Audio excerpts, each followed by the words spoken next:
I was working with one of our PBT members, and he's a really nice guy, and people take advantage of him. So we start talking about boundaries, and there are boundaries for yourself and boundaries when it comes to other people. And I gave him these two ideas, and I'm hoping it helps you. Whenever someone asks him to do something, it's like an automatic yes, just because he's a good guy and he wants to be helpful. But instead, I suggested to him, what would happen if you said, you know what, let me get back to you. And let me get back to you gives you, let's say 24 hours, just to make sure, does this still feel like a really good idea? Because if it does, that's great. If not, gives you an opportunity to get out of something that would you may be resentful for, that you took it on, and because of that, you don't have time for other things. So just that simple, let me get back to you.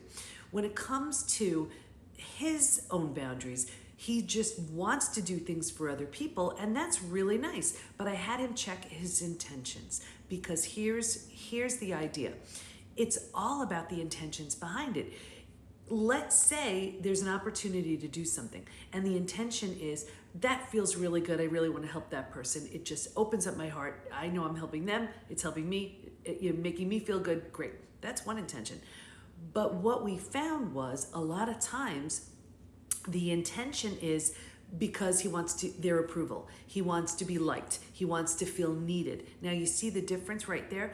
Now when you're doing, like, let's say you'd say yes to something, or you just initiate something because that boundary isn't there. The intention is, I want to be liked. And then let's say you do it and you don't get that acknowledgement, you don't get that validation, you don't get that recognition. Now you're angry, you're bitter, you're resentful, you see? So when the intention is, I just want to do it because it feels good, the soil upon which something is growing is really healthy.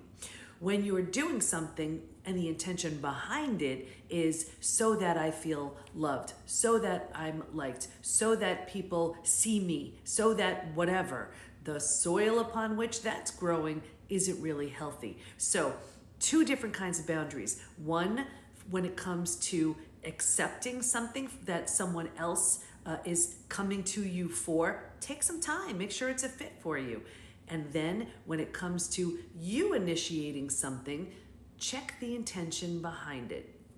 If the intention is pure and good and healthy, that's going to feel really good when you do it. If the intention is for an unhealthy reason, out of any kind of lack or scarcity, where you're looking for that validation, that approval, that recognition, that you may want to reconsider, because you're not going to feel as good if you do that thing and you don't get the recognition or the validation or the acknowledgement that you were doing it for. So I hope that helps. Follow for more.